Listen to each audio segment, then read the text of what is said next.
What's up, wrestling fans? It is time for another edition of The Voice of Wrestling right here on Fight TV. I'm your host, Chris Cash, alongside Nick Paglino. And we kind of obviously have to change gears. Everything we planned on discussing, Nick, for tonight's show. We've got to start off a little bit on a pretty somber note and talk a little bit about Roman Reigns and, of course, the opening to Raw this week. Jumping right into it because we still have a lot of things to talk about. And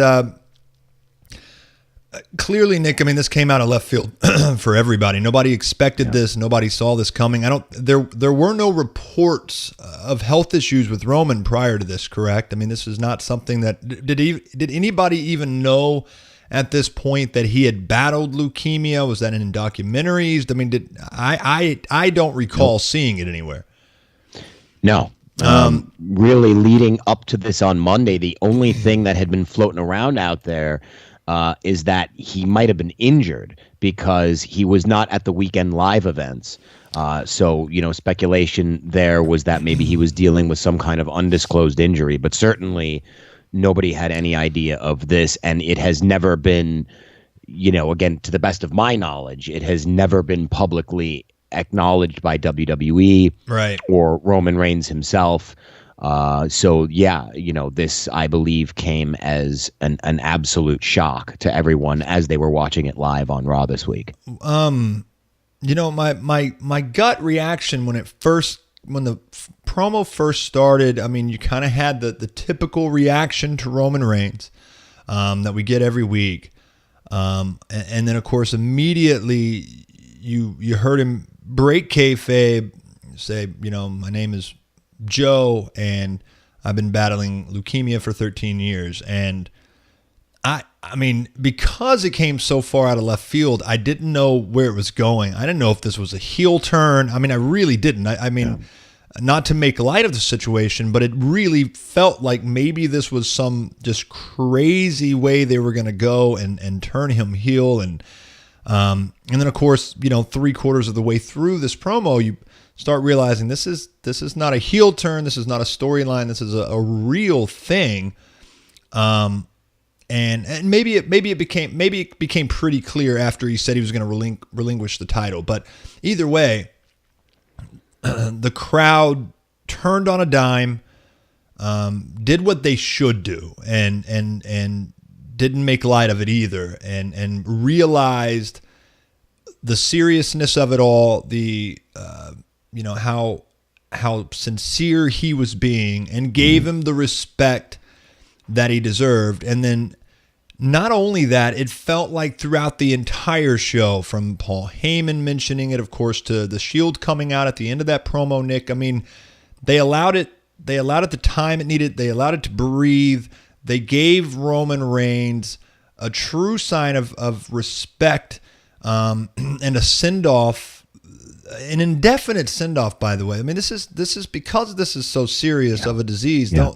Don't look at this as just the way for Roman to take some time off and come back bigger, better, and ever, because it's not guaranteed. It's never guaranteed that he's going to be cleared to wrestle again until hopefully this goes back into remission. Hopefully it's a situation where he kind of gets a clean bill of health at some point again, but we don't know how long that's going to take and when it's going to happen, if it's going to happen. And I can't imagine, Nick, what someone like Roman Reigns would be going through at this point. But, and of course, our thoughts and prayers are obviously with him and his family during this time as well. But we did find out, Nick, how intricate and vital to the company, whether you like him or you hate him, Roman Reigns was and is to the company. Because the entire landscape seemed to shift last night, whether they had some plans for some of the things that took place or not at some point in the future. The Dean Ambrose turn, Elias, Braun Strowman, whether all of these things were in the cards at some point. I would imagine, Nick, that at least the good majority of them most likely got kind of just catapulted to the top of the priority list to speed it up. and kind of start moving forward without Roman Reigns. And so before we kind of get into some of those things and break them down, your thoughts on the whole situation.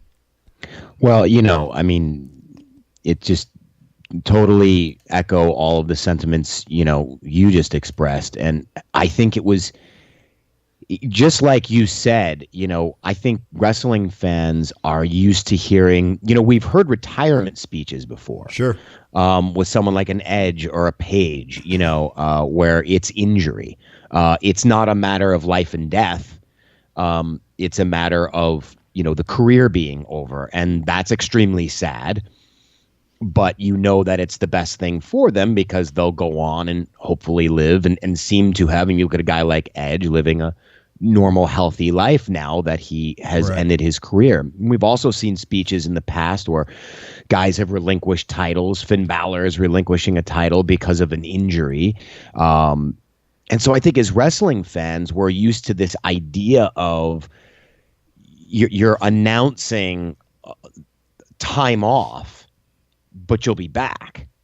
And like you said, with Roman Reigns, I don't even know if it has sunk in with me yet that all of this is in, we don't know what's going to happen. You know what I mean? Who knows what will happen with him, And it's really, I think that was the thing that was the most instantly shocking about it. But,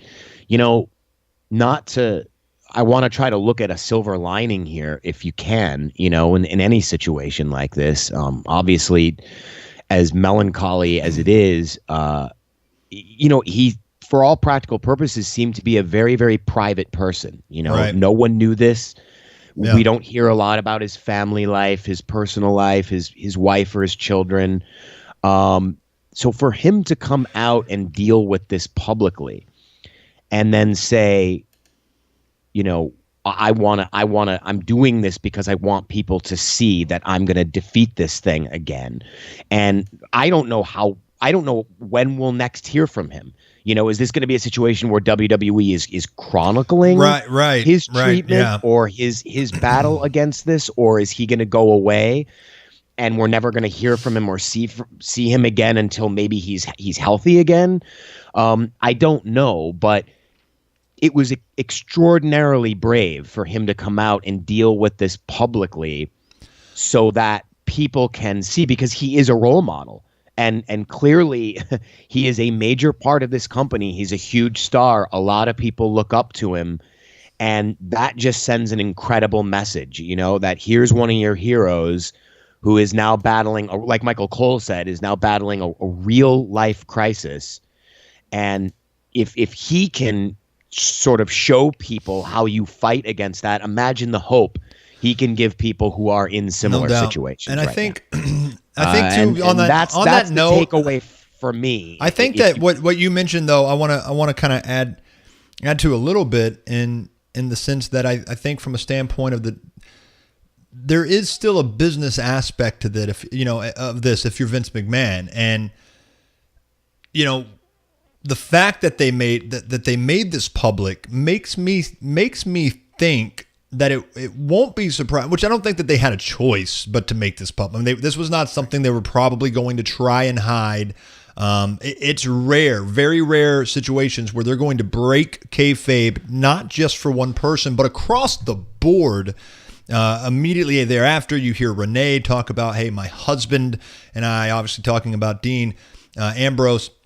And then, of course, Corey Graves almost in tears talking about our kids play together and everything like that. It was completely Paul Heyman, obviously, in his promo. I mean, this was something that they very, very rare. But because of the fact that they made it public, Nick, it does make me think there's a possibility that they're going to end up documenting this in some sense. I mean, once they realize, especially if he gets, positive news and it seems like it's in the right direction, because at the end of the day, and Vince McMahon, of course, will be thinking this way, how can we capitalize? And I don't know that he's, you can say what you want about it, but I don't look at that as some sort of bad thing. I mean, it's Roman Reigns probably would want that. He wants, I'm sure he'll want privacy at different times throughout this process. But in the end, his goal 100% is to beat this and then come back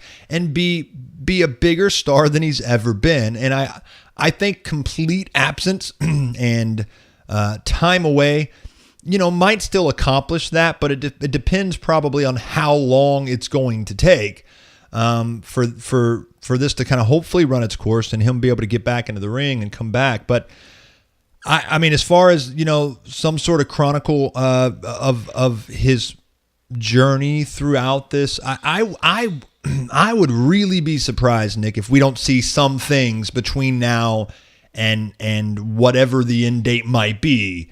It's just because you're dealing with such, uncertainty, Nick, is that a smart move? I mean, at that point you start kind of getting people's hopes up somewhat. And then what happens when the worst case scenario presents itself and he's not allowed to ever come back? Right. Is it kind of worth that risk or not? But yeah.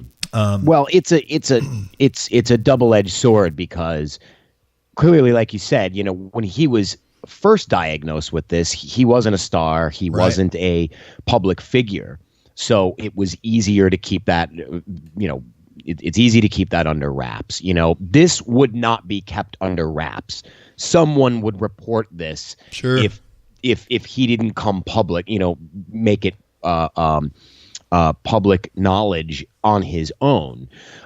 So, as soon as the guy's gone for a couple of weeks and people start wondering what's happened to him, is there an injury here? It would get reported. So, WWE might be looking at this saying, hey, look, and we don't know how long they've been discussing this with him. I don't know if this is something that, did it resurface months ago and they were trying to figure out a game plan as to whether or not what his treatment plan is here?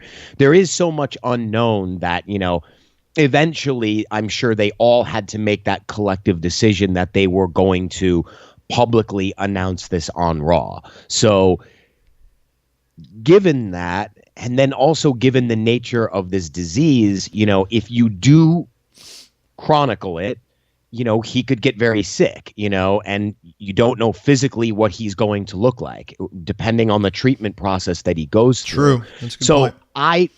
I don't know how much of this they could, and like you said, capitalizing on it is not a great word because it makes it sound like how are you making money off of it? No, that's not it. That's not what it is. What it is, okay, we've gone public with it. So now that we've done that, there are fans that are going to want to know, how is he doing? True. So maybe giving those periodic updates. But then, like you said, if it turns bad, how do you go about this? This is such a very, very difficult road to go down, which is why at the end of the day, the one thing I do know is that I give him a lot of credit for going down this public road like this. WWE could very well have issued some kind of a statement saying that he was relinquishing the title due to an undisclosed illness that he's dealing with, but they made it very public. I mean, you even saw WWE even released a backstage video right after of him coming through the curtain and embracing Triple H and Shawn Michaels and Braun Strowman and Nia Jax and the Raw locker room. So clearly they're making this very publicly known what he's going through. And I give him, like I said, I give him a lot of credit for being that sort of beacon of, hey, look, I'm gonna set an example here for other people who might be dealing with these same issues or similar situations. I'm gonna show you, how we can band together and fight against this. And I give him a lot of credit, and I wish him nothing but the absolute And also, best. I think if nothing else, because of the seriousness of the disease, if worse comes to worse and he's not able to come back, I mean, he deserved a massive send-off, and I think that's what last night accomplished as well, if nothing else. But again, fight hard. I've always been a big Roman supporter, and I think if nothing else, in a roundabout, horrible way to get to this point, the fans that booed him, that didn't think he belonged where he belonged, at least now will finally have the respect for him that I think he deserves, or at least a large portion of them will, because I think, it's just, he's a workhorse. You can tell he is, and he deserved everything that he had received. And so hopefully it's not over yet. That being said, the show must go on, and of course it did last night, and a lot of things took place. And let's start off obviously with kind of the one that I think took most by surprise, and that was Dean Ambrose turning on Seth Rollins. We had discussed this, but because of the way that it went with Drew McIntyre, a couple weeks ago or last week, whenever that was, I think a lot of people, it was out of sight, out of mind, Nick, and nobody necessarily thought it was going to happen for Dean Ambrose, at least not right now. And so, of course, Dean Ambrose, Seth Rollins win the tag team titles, with a little help from Braun Strowman, and we'll talk about that in a minute. And of course, Drew McIntyre and where we see that shaping up here in the next couple of months. Obviously, after the Crown Jewel pay-per-view, which they were still putting over, and so to kind of follow up on that, it's all all roads ahead. At least it points that direction for Crown Jewel, regardless of the political landscape that we're currently under. So we can kind of discuss that as if it's going to happen, because it certainly seems, barring anything extreme, it's going to. But Dean Ambrose, Nick, turning heel, essentially, and in such fashion after winning the titles. The camera shots, Nick, of the crowd was about as good as it could be. It was Undertaker losing the streak to Brock Lesnar good. It on a smaller stage even, and what you would assume to be maybe a smaller storyline, obviously, as well. Something because of the fact that we did at least semi see this coming, maybe not, this week on Raw, but thought that the possibility has been there for weeks now. Ever since he's returned, basically, we've discussed the possibility of a heel turn, and to be taken by, it was great timing, because no one, just the fact that Drew turned instead, and all of this stuff had happened in the last couple of weeks. And then, of course, given what had just taken place to open the show this week, there was not a person in there, Nick, that thought this would have been the night that Dean Ambrose turned on Seth Rollins. And so what did you think of this move? Besides just kind of the shock and awe factor, which we put at a 10 out of 10, obviously, where do they go from here? They are now newly crowned tag team champions, and that adds kind of a level of sophistication somewhat to the storyline that's going to be interesting to follow between these two guys. Of course, Intercontinental championship, around Seth Rollins' way. So where do we go from here with these two? Well, this was the definition of the show must go on, because it was such a, and I was going to bring that up if you didn't, but the crowd reactions. Yeah. It was unbelievable. I think a lot of that is because the fans were so emotionally charged. Right. Yes. After the way the show opened. Yep. And it's two guys that we saw. Well, Seth Rollins was in tears at the beginning of the show. Actually crying when the Shield united and put their fists together. And so really that idea of the show must go on is so unbelievable, because look at how Raw was bookended. It's bookended with reality, or, it opens with reality and a very, very, very horribly real moment and acknowledgement of what's happening to Roman Reigns. And then the show ends in storyline fashion, but carried with it all of that emotional momentum.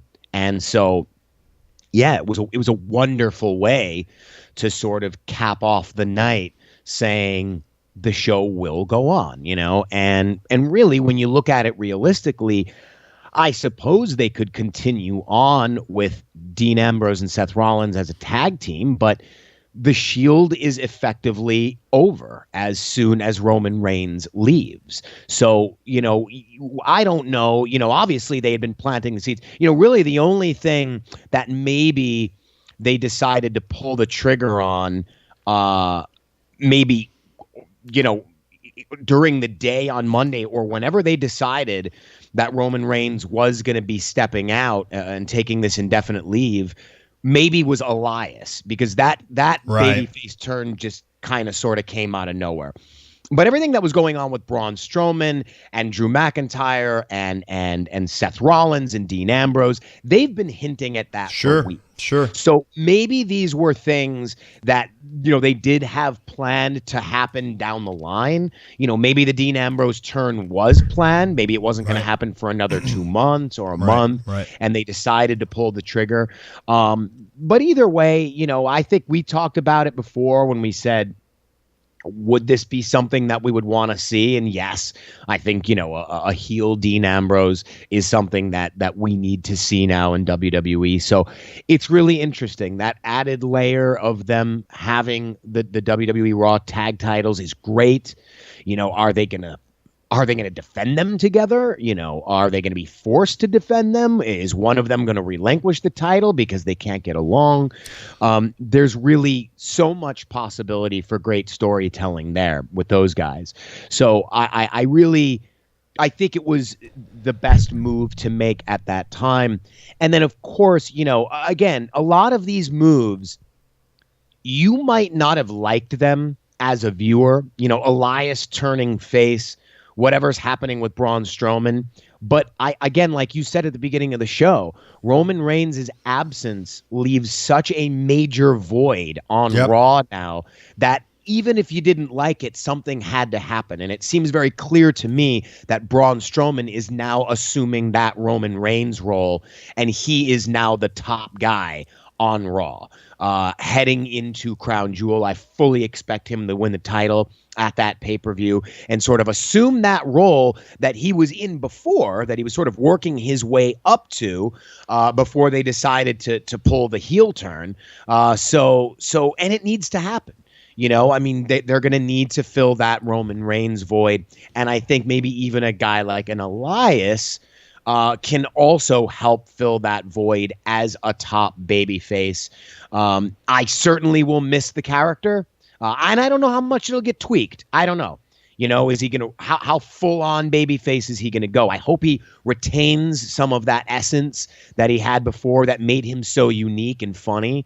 But overall, considering what they had to deal with in Roman Reigns leaving and how difficult all of that had to be to deal with, I think they did a really great job on Raw this week of pushing everything forward.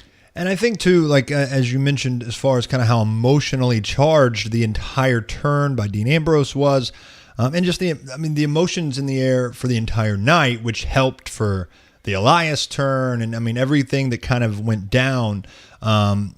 Not to mention, just kind of on a side note, the Ronda Rousey Bella Twin contract signing was so good. Of course, they're being given a lot of good material to work with there, but the crowd was just, whether they were going to be this way or not, they were on the edge of their seat, ready for a good show, and WWE did really deliver and give them one pretty much from top to bottom last night. It was really well done. As far as Dean goes, and kind of in the same light and the same thing that you mentioned about Elias and hoping that maybe he's not tweaked as far as his character goes, how he acts and presents himself. I'm hoping very similar for Dean Ambrose. You could tell, I'm not sure what he was saying, Nick. Did you notice what it was that he was like, and what he might have been alluding to as far as when he was yelling at him, something about him laughing and, say something now or whatever he was saying? Oh, wait, you talk Dean Ambrose. Yeah, Ambrose, right. Yeah, because they had that embrace and Seth Rollins was clearly saying something to him.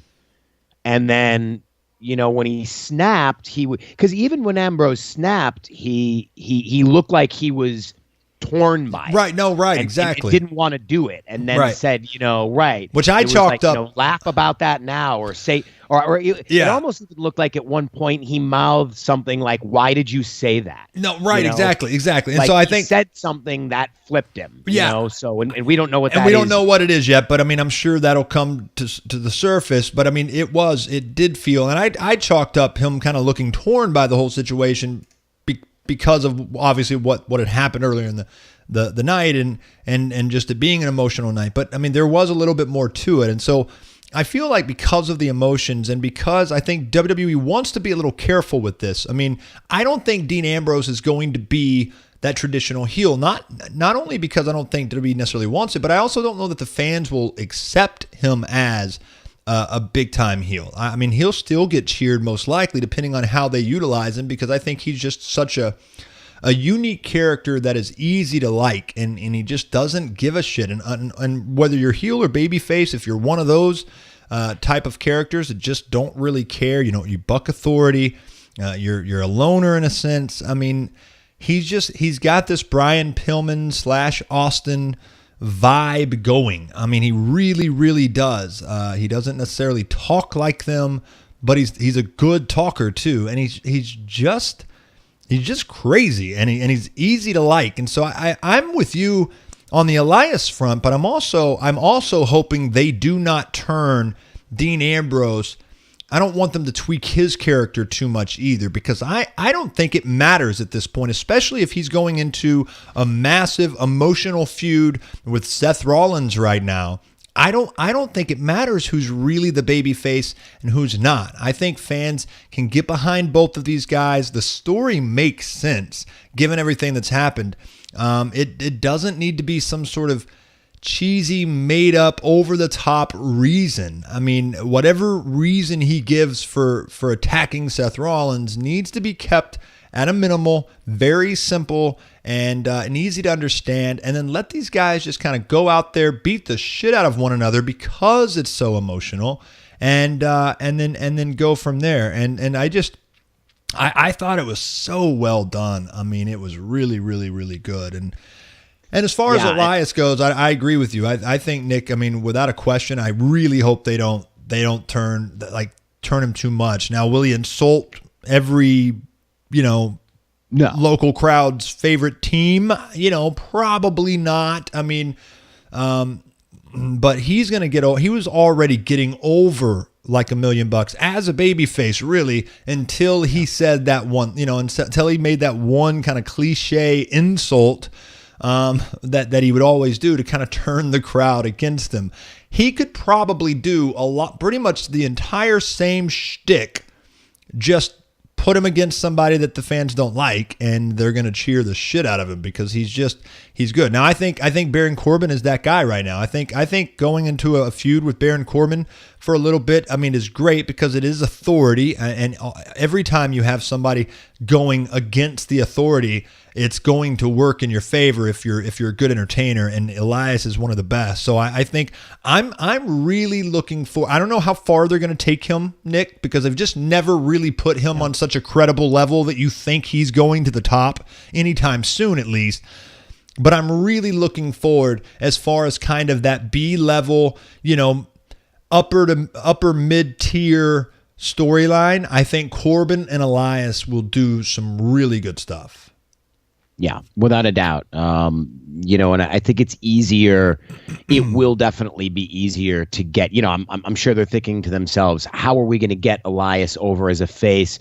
It's not going to take a lot because I think of the majority of the crowd, they like him. He's one of those heels that they love to boo. Yep. So, you put him with Corbin, who's a natural heat magnet, and I think the turn will then make sense. I just think that cocky, sort of quirky character that Elias has been, I really hope that doesn't go away. I think it's what has made him unique. There's a lot that makes him unique, but I like the fact that he's really, really sort of his own type of heel. And I think if he can kind of transition into being that kind of a unique baby face, I think it'll be really successful. So I do anticipate seeing how that goes. And I really anticipate seeing what this explanation is going to be for Dean Ambrose's turn. What did Seth Rollins say to piss him off? Are they going to... Is it going to have something to do with Roman Reigns? Sure. Will he have said something? Right. Will he have whispered in his ear that win was for Roman? Right. And can you imagine what kind of a horrible heel Dean Ambrose would be if next week on Raw he says, we won those titles, you and I, and you whispered in my ear that was for Roman. Right. No, it wasn't.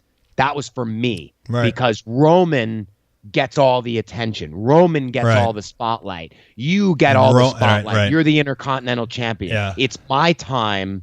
It's my turn to shine. That would just make him a miserably horrible heel, Sure. And so on. And are they going to go in that direction? Will they invoke Roman Reigns' name going forward now in order to help tell the story? Or will they fear any kind of possible backlash if they do that from fans and leave it be? It will be very interesting to see what road they go down there and what it was that really set off Dean Ambrose. Now, being a fan that doesn't offend easily and understanding that we are in a very a landscape where people are very easily offended these days, I'm one that would love for them to kind of throw Roman's name into this. It makes sense. It's emotional. It all happened obviously on Roman's night. So I think that they've got to invoke his name in some form or fashion, but I do agree with you that it's not going to be something that maybe sticks around. It might explain some of the story and the reasoning behind the turn, and then they'll move on and allow these guys just to kind of hate each other again. But I think it's going to be really, it's going to be a very good, interesting telling story because these guys need to elevate their own game right now. With Roman gone, one of them needs to be elevated here, and it needs to be probably Seth Rollins if he's the babyface.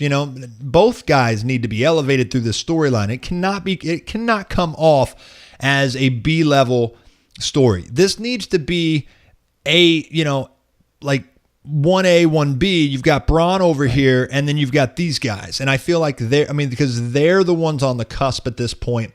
And then, of course, moving on to that side of things, Nick, Braun Strowman, clearly, we kind of knew this coming from last week and everything. It was already kind of heading in this direction with Braun. If Roman was still going to be here, Roman keeps the title, and I think Drew McIntyre and Braun are feuding after Crown Jewel for no title, most likely. And so I feel like now they just got called up, they're now in the major leagues, and now they're not just Braun, who was kind of already there. It was bad timing because it was Roman's time. He's now called up. He's the starting pitcher, and at bat is going to be Drew McIntyre, who's now completely gotten called up, which again, sped up completely. Now, we've been down this road before, Nick. I remember Ryback, for example, a guy that, was on his way to becoming a big star. Fans were getting, he was over. He was massively over. Yeah. And then he got called up and he got beat by CM Punk in the cage, and his undefeated streak's just done, and his feud with CM Punk, I'm not even going to argue that it helped CM Punk that much, but it certainly stopped all the momentum of Ryback. Therefore, I use that as an example of what not to do with a guy like Drew McIntyre. I believe at this point, Nick, you can tell me if you disagree, Braun goes on to win this title. He's going to carry it for a little while. He's the face. His first feud is with Drew McIntyre. It makes sense. And then what happens after that? What happens with Drew McIntyre? And of course, do they keep him? Because right now, Drew McIntyre is red hot in my mind. They're not putting him over. It doesn't look like they're going to put him over as a heel that is afraid of Braun Strowman.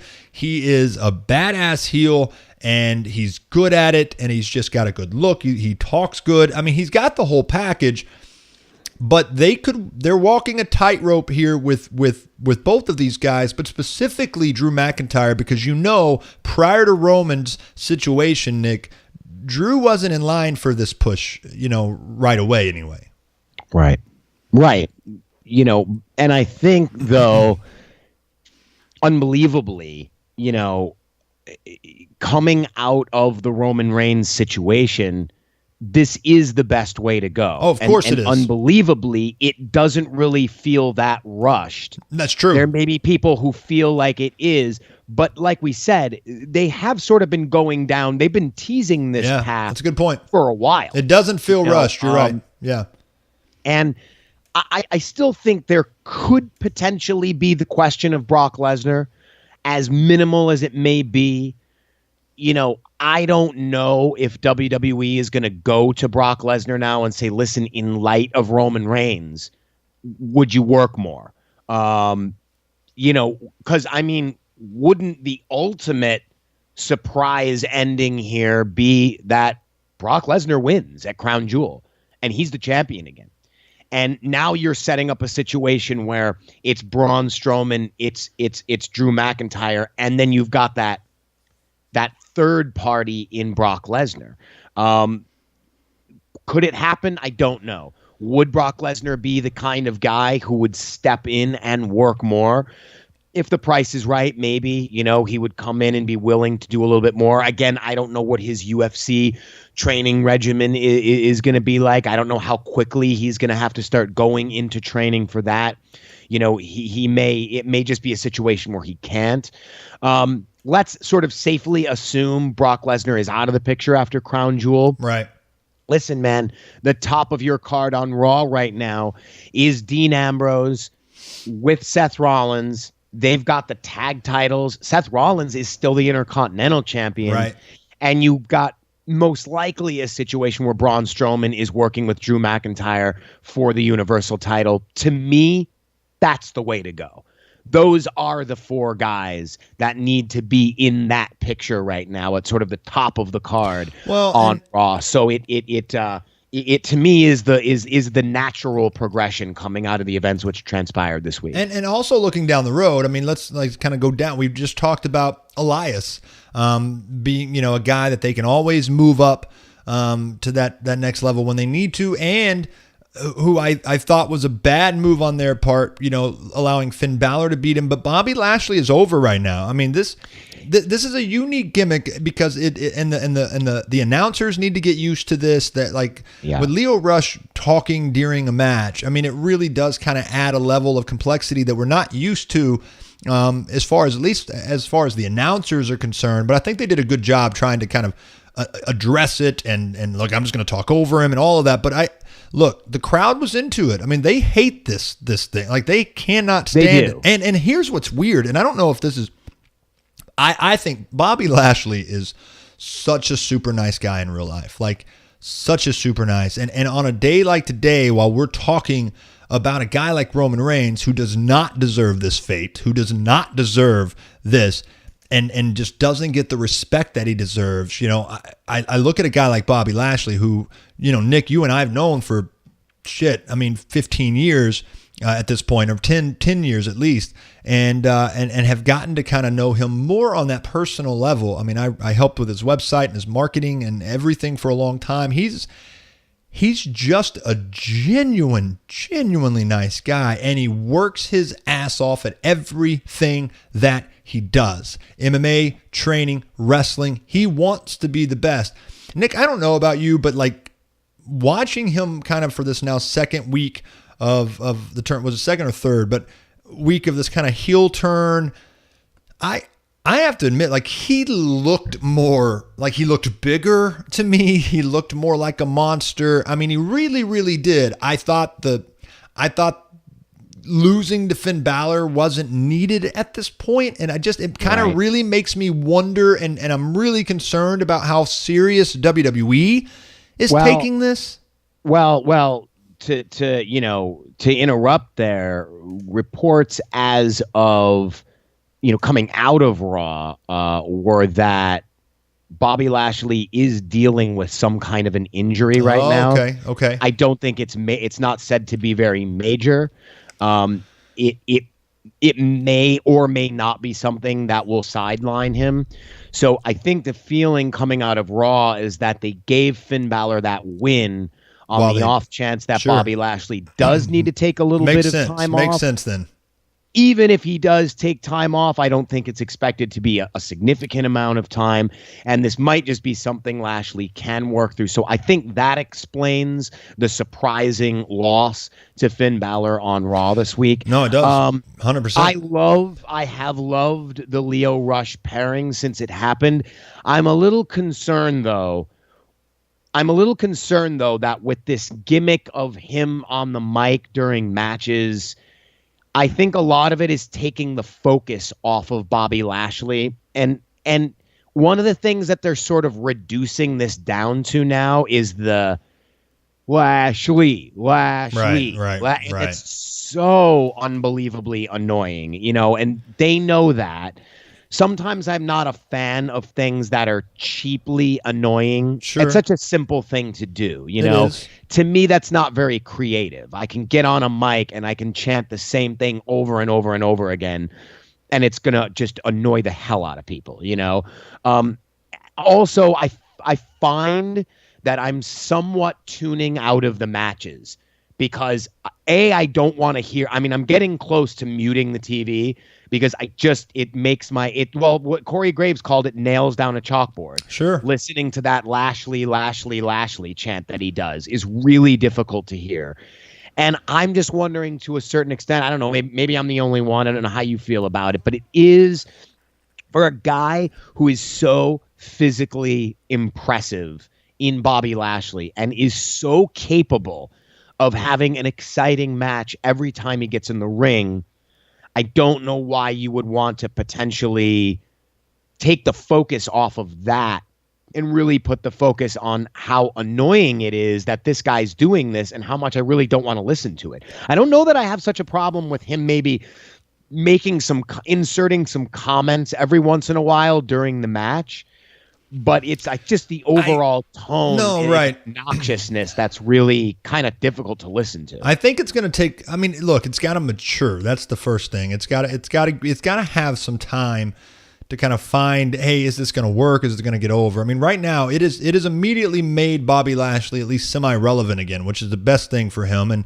it's at least brought him. It at least brought him to the surface where now he has something meaningful, because the rest of the stuff that they had done with him up to this point has just been so lackluster and disappointing. At least this is now them investing in Bobby Lashley, kind of hiding some of his weaknesses, which is obviously him being on the mic. But Lio Rush, that first week was so much funnier. He's actually a clever guy on the mic. They can give him some freedom as opposed to coaching him in the way you're saying that is more annoying than good.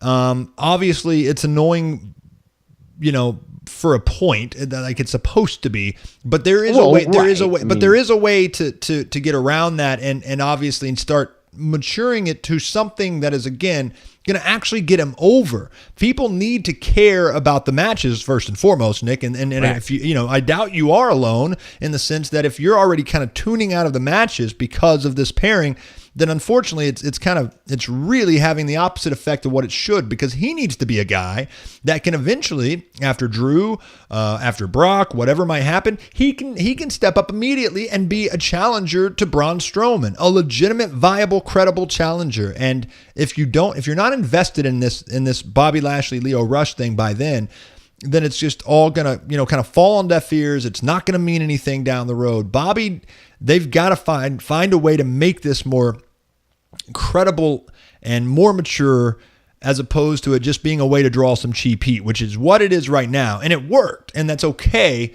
but you've got to get beyond that at some point if Bobby's going to be kind of a credible challenger in the main event level, which I think is what they ultimately want him to be. And they've wanted him to be that for a while, just depending on the timing, but they've done such a bad job keeping him relevant.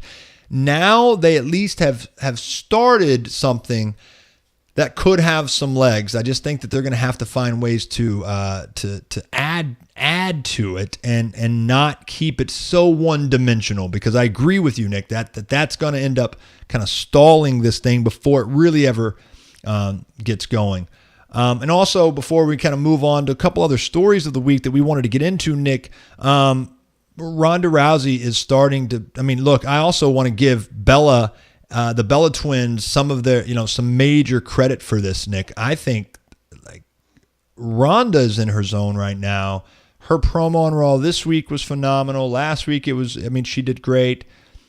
She's getting more comfortable on the mic, and the Bella twins are just sensational as heels. I mean, everything they said, everything Ronda said, all the way to the slap across, which left a red mark on her cheek. It was that good of a slap. I mean, everything about that segment was sensational. It was so good.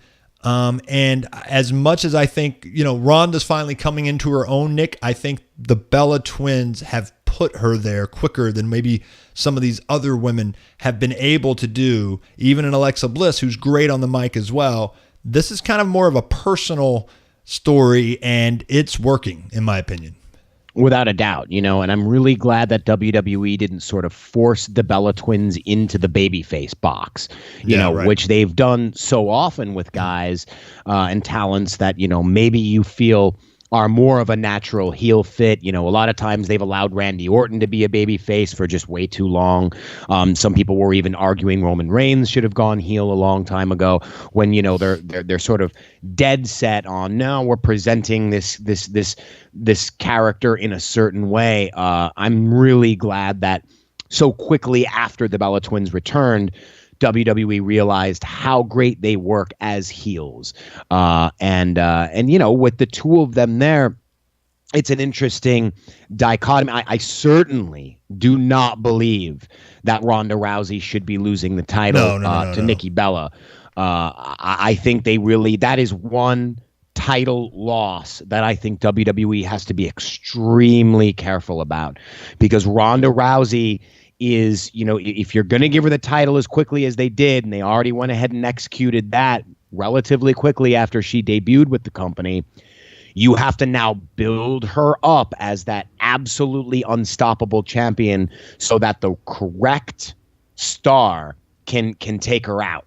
And this is almost like a budding Undertaker streak at WrestleMania. This could be something very big that at the end of the day, I think they need to be very careful with who goes ahead and beats her. But, with the Bella twins being, the twin magic, and there's lots of ways that they can book around this so that the Bella twins get the best of Ronda Rousey, because there are two of them, without one of the two of them actually winning the title, right? Maybe continuing a feud for a couple of months. But everything that they have been doing with the two of them is just, it's landing right on the head perfectly the way it should. And I think really a lot of that was that spark in them. And I'll just continue to always feel this way and kind of reiterate this opinion that, look at the way the Bella twins were and Ronda Rousey was before this. They were all friends. They all got along. They all hugged each other. They all celebrated after matches. Right. And quite frankly, it was boring. And what we're seeing now, the animosity, Ronda Rousey ending that promo last night saying, I will end you. This is what we want to see out of these kinds of characters. This is the aggression that we want to see, and it is really working. Ronda Rousey has really, really elevated herself. And I'll be honest, I mean, think about this. A match that when we first heard was going to be the plan for WWE Evolution, and it was probably the least interesting of any match possibility you could toss out there. In the few weeks that they've been doing this and hyping this match, which takes place, of course, this Sunday, right? It already really is the match that I'm the most looking for. Oh, yeah, no doubt. It was good. What else was good was SmackDown 1000. It was kind of changed gears a little bit. And And, one of the big things, probably the main thing coming out of that people at least had been commenting on and talking about, Nick, was the Evolution reunion and the idea that looks like there's a very good possibility at this point. Batista will return at some point. And it looks like, I think WrestleMania at this, like I really do. I think WrestleMania, I think Batista Triple H is probably what's going to happen.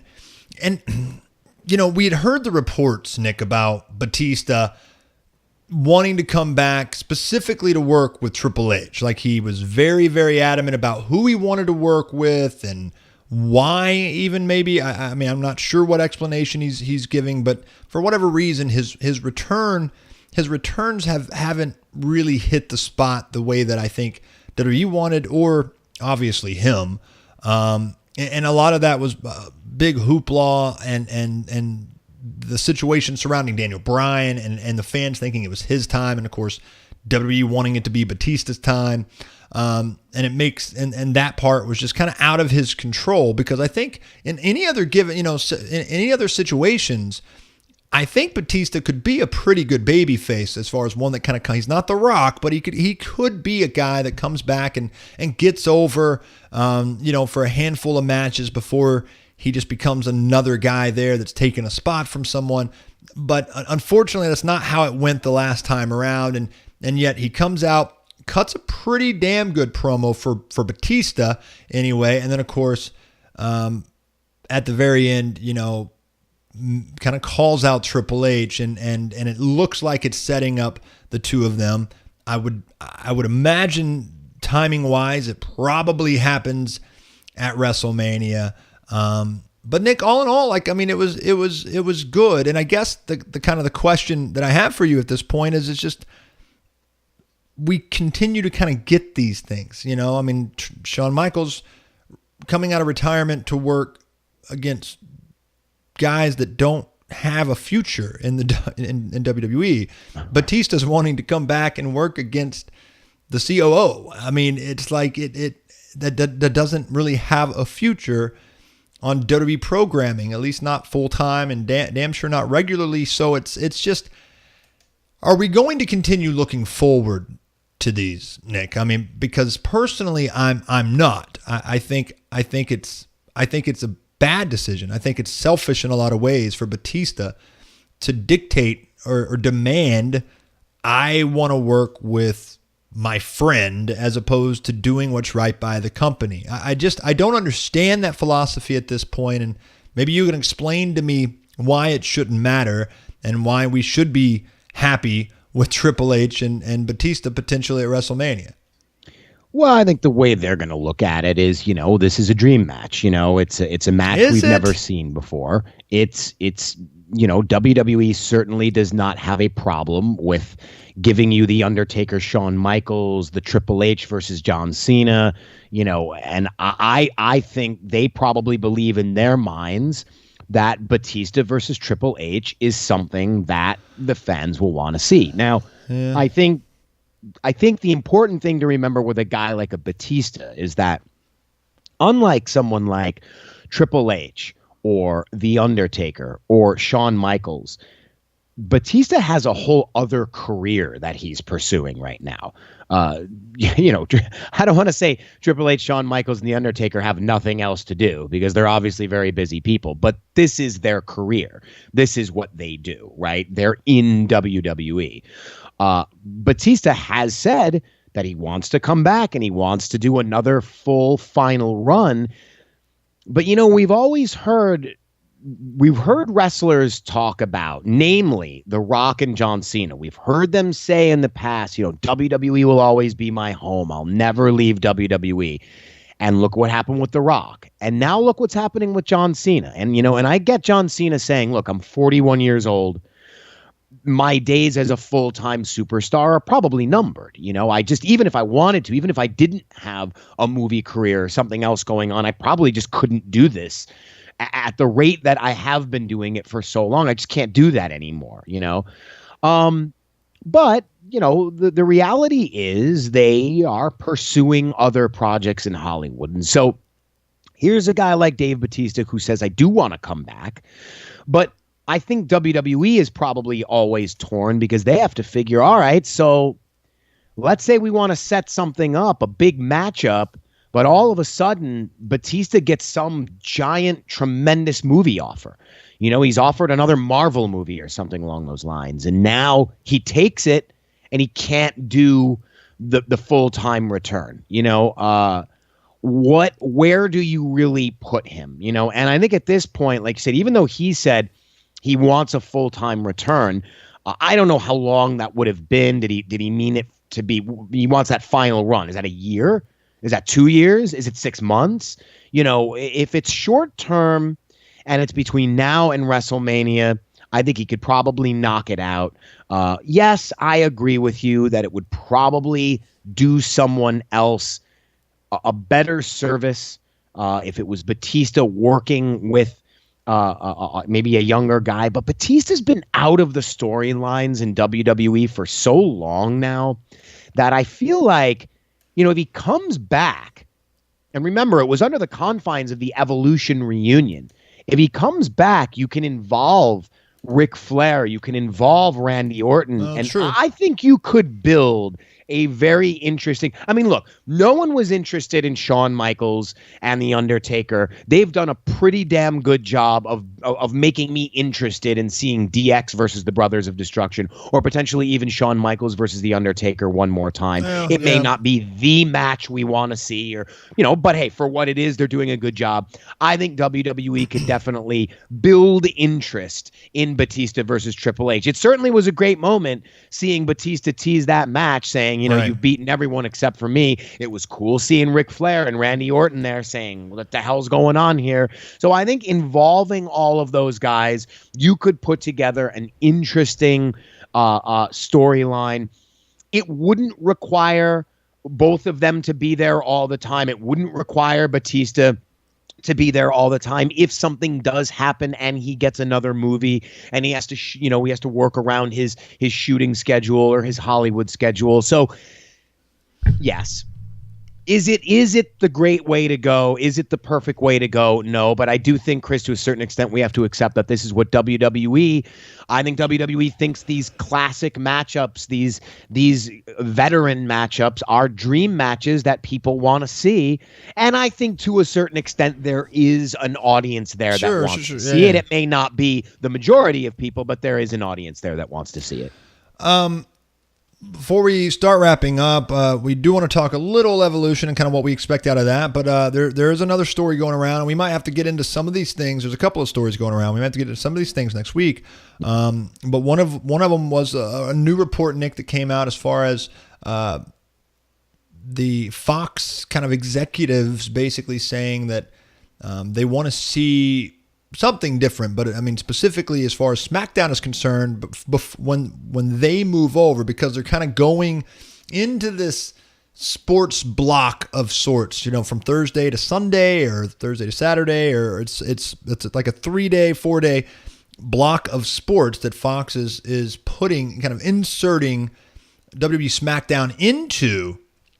They want to see more matches, I think one of the, I won't use this word because I'm not sure necessarily that it came out completely in this regard, as you mentioned to me when we discussed this a couple of days ago, Nick, as far as comedy, maybe less comedy, and maybe that's not necessarily the way that it was put over, but that's kind of the gist that a lot of people took from it, because they want more of a competitive athletic show, more sports kind of worthy in a sense. And so, when you consider that, Nick, and again, we'll probably get into this with a Kevin Kelly or something here in a couple of weeks, or as we find out if that's more the case and if that's going to happen. And we'll see if WWE starts already kind of transitioning in that direction, even if that report is in fact accurate, and will they wait until it's closer to time, or will we start seeing some of those shifts or those changes potentially in the format and the way they present SmackDown a little earlier? But I mean, what do you make of this? And I think this kind of maybe hits, Nick, a little bit on our former discussions of, entertainment versus wrestling and can you creating stars is, again, we don't know all the details, so it's really difficult to speculate. But if they start going in a 2-hour show, 135 minutes of content or whatever it may be, after commercials, 135, 140, 130, I don't know. And if 80% of that is wrestling, because that's what Fox is suggesting, demanding, whatever, I would imagine that it would be difficult. WWE already has a difficult time building stars in today's age, and it just feels like that would add another obstacle, another barrier, uphill climb for a lot of the guys over on what most people consider to be kind of the A show in a lot of ways in Smackdown right now. That would change the landscape entirely as it relates to how you build stars, how you can build stars, and what type of obstacles they're gonna have to overcome over there. Yeah, I agree. I get what you're saying. I think there's going to be, again, a certain percentage of fans, probably myself included, that'll love the idea of a more sports-oriented product. But and the word comedy was used. Dave Meltzer said, maybe a less comedic approach. And maybe what that meant, if you're trying to debunk it, is how does Vince McMahon present his sports entertainment product? A lot of times he tends to present it a little more over the top, a little sillier. Like you said, the New Day coming out, throwing pancakes around. This is when you and I talked about this off the air. You know, you'd said, hey, well, I don't expect the New Day to be coming out on SmackDown if this is a sports-oriented show, throwing around pancakes and Big E gyrating all over the place, right? So maybe what we're going to see, maybe that idea of presenting it more as a sport, maybe that doesn't necessarily mean longer matches or better matches.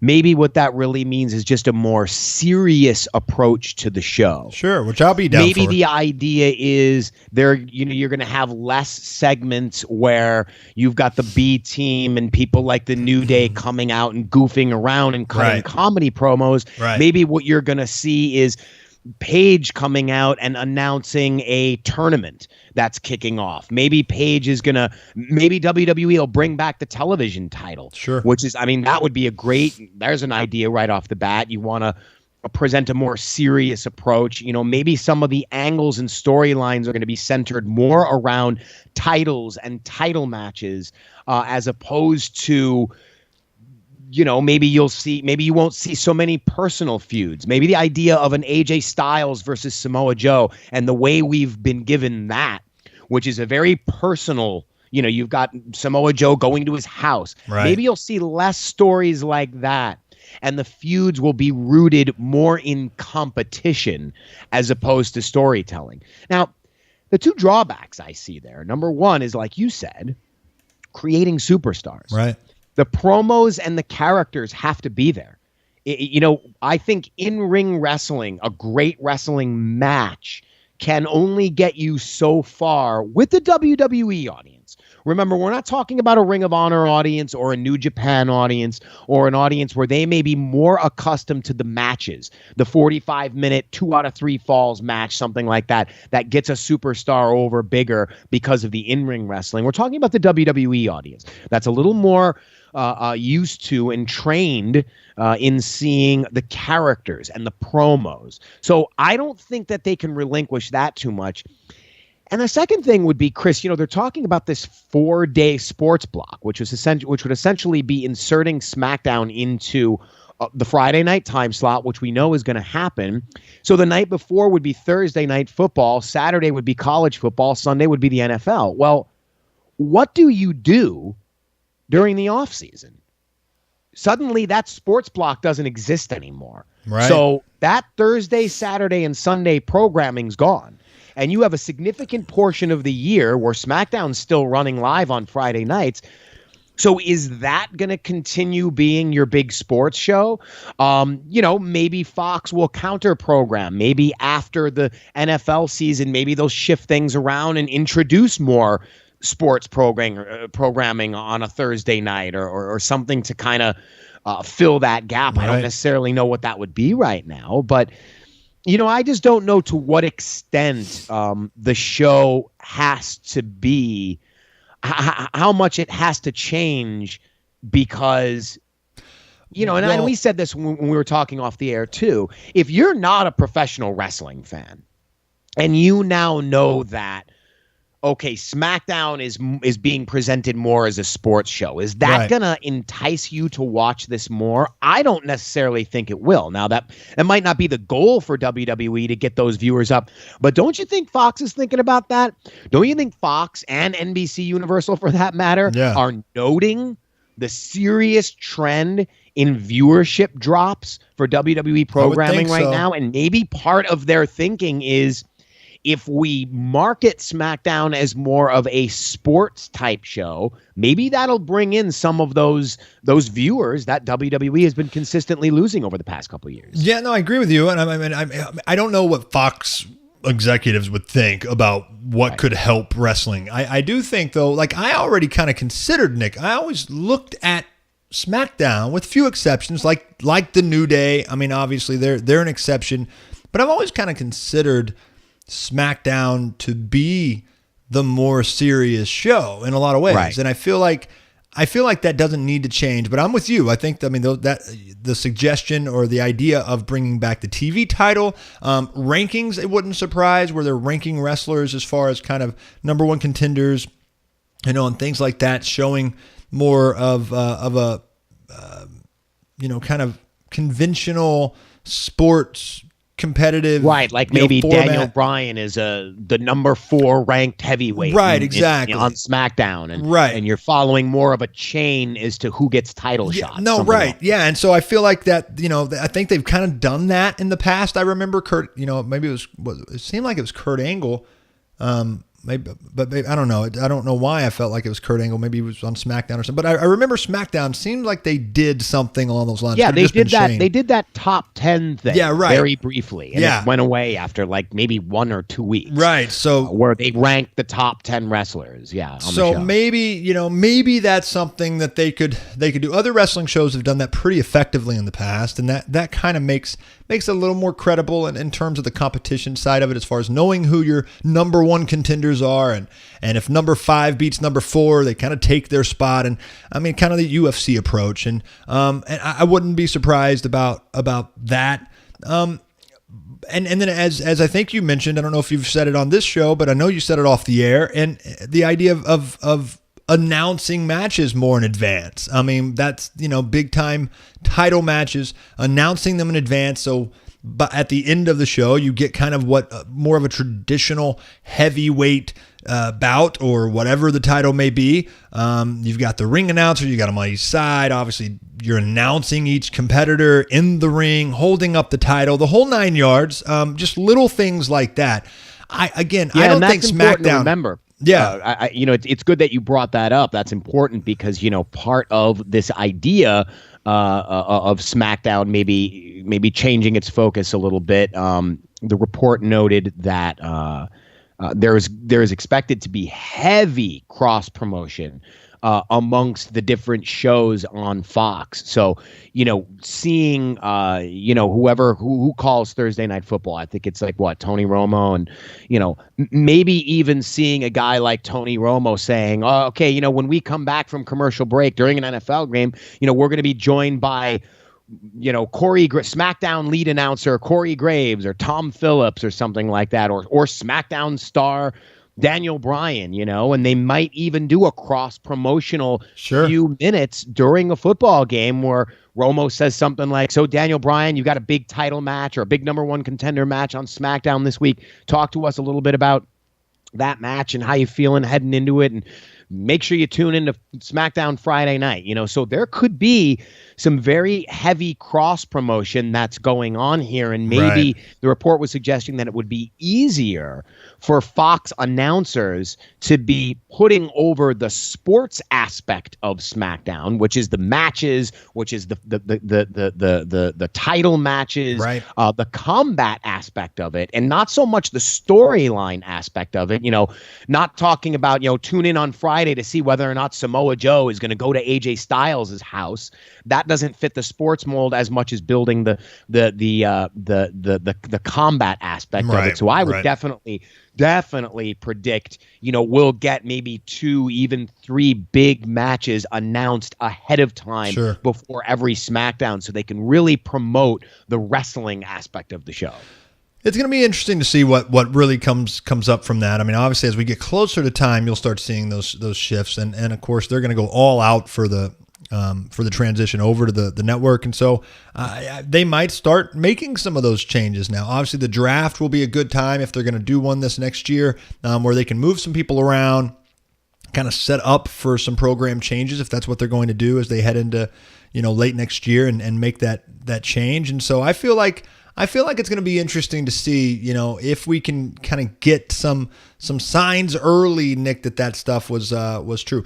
Next week, we're going to discuss this, though. There is some rumblings and some possibility that a major billionaire and then, of course, Jim Ross and Chris Jericho are working together. Maybe the Young Bucks, Cody Rhodes, these guys have something to do with it. We're not sure all the details yet, but we're hoping some more will come out before next week's show, so we can discuss the possibility of a new major promotion. And when I say major, TV deal of some kind, there's already talks that they may be in talks with Access TV, and that might be getting fast-tracked as much as possible to kind of start. I mean, we're talking, again, late next year.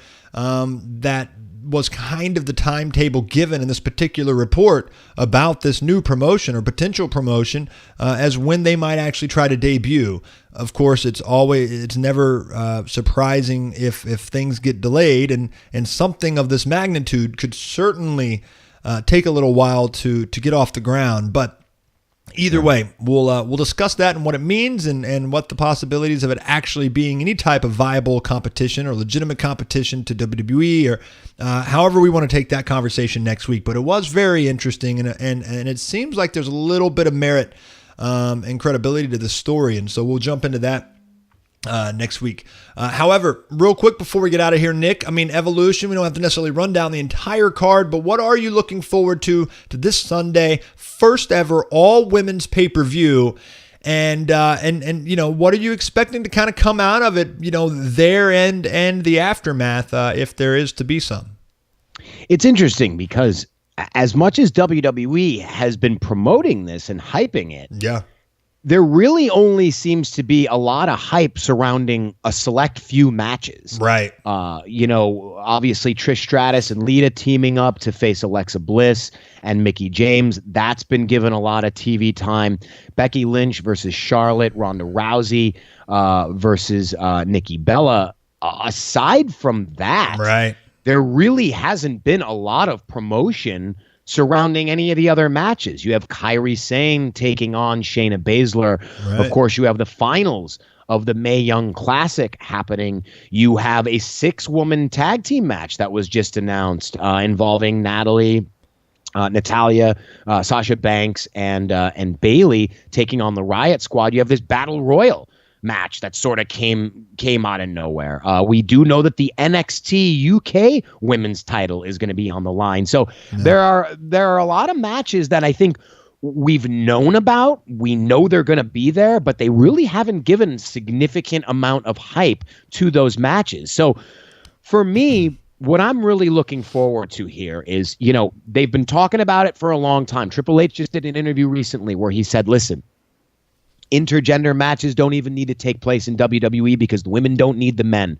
The women have proven they can do this on their own. So what I'm looking forward to is a solid top to bottom pay-per-view where we leave that show thinking to ourselves, wow, I just saw a great wrestling show that is very comparable to something that I can see the men do, because that's the evolution that they were really talking about here, right? And I know that we always get into that back and forth of wrestling versus storyline and what's more important. But hasn't this whole idea of the evolution for the women been what they can do in the ring? Because they've been so often criticized for short, meaningless matches, the bras and panties matches and things like that, and they have evolved in the ring. So I want to see that evolution play out in the ring this Sunday, and I hope I'm left thinking, wow, that was an incredible wrestling show that I just watched for 3 hours. And that would, to me, that would really solidify that the women can hold their own when it comes to a pay-per-view that's entirely built on the women's roster. Couldn't agree more. And I just want to add, I think the women need to look at this, and I'm sure a lot of them do. I mean, they realize the milestone that this is, the monumental milestone that this is. And not just, I mean, not so much wrestling, because women have excelled in pro wrestling for longer than when WWE jumped on that bandwagon. But in WWE specifically, this is a big deal, and I think most of them will look at it that way. But to kind of add and just say, to add to that fact, the women need to look at this as a WrestleMania. I mean, their WrestleMania. Like, this probably doesn't happen again anytime soon. I mean, it'll probably start off once, maybe twice a year. I would imagine. I definitely expect, some form of annual event going forward, regardless of kind of the perceived success of this one. I think it's just something that they'll do. But in terms of them adding more to the calendar and everything, it really is going to come down to what you mentioned, Nick, as far as the wrestling and how does the crowd react? And if these girls are out there having traditional kind of typical matches that we see, even though it's far better than what it had been in years past, it's still a situation where it's not going to be as big of a deal without the guys and stuff. If these women aren't coming out there and saying, look, we're giving you a reason to watch these pay-per-views because they're unique in the sense that we come out here and treat it like it is and treat it like it's our WrestleMania. This is, and it is. I mean, it really truly is. It's their time to shine and get out there and remind everybody why, as Triple H said, they don't need the guys. And because I think there's going to be plenty of skeptics going into this, not necessarily publicly or out loud, but skeptics in the sense that they just might not watch. I mean, are they going to view this as a throwaway pay-per-view? And I don't mean that as a knock on the women, but at the end of the day, it's one of those things where, like, I'm looking at it as like, what significant is going to happen on this pay-per-view that makes me want to go out of my way to watch it, because there's plenty of pay-per-views to go around. And if there's not meaningful titles, title changes or storyline progression or heel turns or something along those lines, then there better be just incredible bell-to-bell action. And it's got to be one or both or all of those scenarios in my mind for this to be a true success. I know the women are excited about this, and they're going to go out there and give it everything they have. I hope creatively they're backed up, though. Like, I hope WWE is going to give them enough to work with. The agents that are working with these women on these matches. I mean, I really do expect, it's not necessarily WrestleMania, but it's WrestleMania for a lot of these women, because a lot of these women aren't going to be working WrestleMania. So I really hope, or at least not in any significant role, most likely. I hope these women go out there and steal the show. I hope they kick ass, and I hope we're left talking about it afterward, Nick. And I fear that maybe creatively we're not going to be. Well, I think the only thing that might be maybe giving you that feeling is that, again, like I said, really with the exception of maybe 3 or 4 matches, there hasn't been an incredible amount of build and interest. I mean, look, Sasha Banks, Bayley, and Natalya are 3 of your top women on this roster. Exactly. And they're in what feels to me a throwaway match. Well, and let's just say this. Squad. Let's just say this too, that the fact that WWE has treated this pay-per-view that way, when they have not treated the first or even the second Saudi Arabia event that way, is somewhat telling in and of itself. And WWE has already done a bad job in comparison, and they need to do a better job, hopefully at the event itself. But the fact that you're right, I mean, when there's only a few matches, I mean, just throwing an all women's pay-per-view together and saying, here's your time in the sun, go have fun, but there's no meaning to it. When you see what they do for these special attraction events on the men's side, where, you know, there's more money involved maybe, but still. Well, that's the key you got to remember there is that, you know, I'm this is I'm not talking about the money they have to spend. Evolution on their own dime. And so the expectation is not necessarily there because nobody else is paying for it. You know, a Saudi Arabia event where they're on some kind of $150 million deal with them and they're being paid an insane amount of money. If they don't produce, you know, the government might say, we're not happy with this we're not happy with our purchase. Okay. So, you know, I think with Evolution, it's WWE's dime. There's a lot less pressure for WWE to give you that great show because they're not answering to anybody. I mean, well,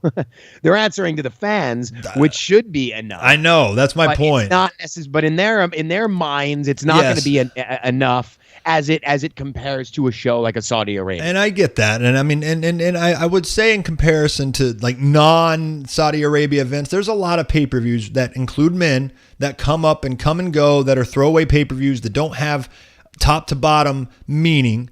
But this is unique, and it hasn't really been treated as such, other than they have given it a lot of time, but really, like you mentioned, only to a handful, you know, a few of the matches, and everybody else is just kind of being thrown in there because they're a female. And I feel like it could have been better delivered in that regard. But I'm not speaking negatively about the event. I think it's a great thing for pro wrestling in general, and of course for females in pro wrestling. And it's a major, major monumental milestone. And I'm looking forward to seeing how it turns out.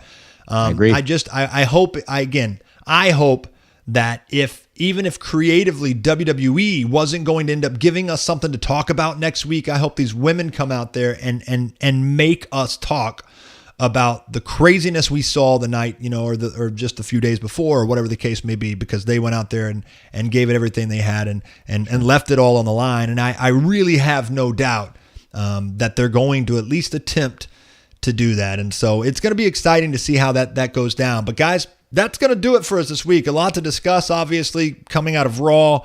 Again, best wishes to Roman Reigns and his family, and I really, really hope that's not the last that obviously we see of him. And I know I'm not alone in that sentiment, regardless of whether you liked him or you booed him or you cheered him, I guess is a better way to explain it.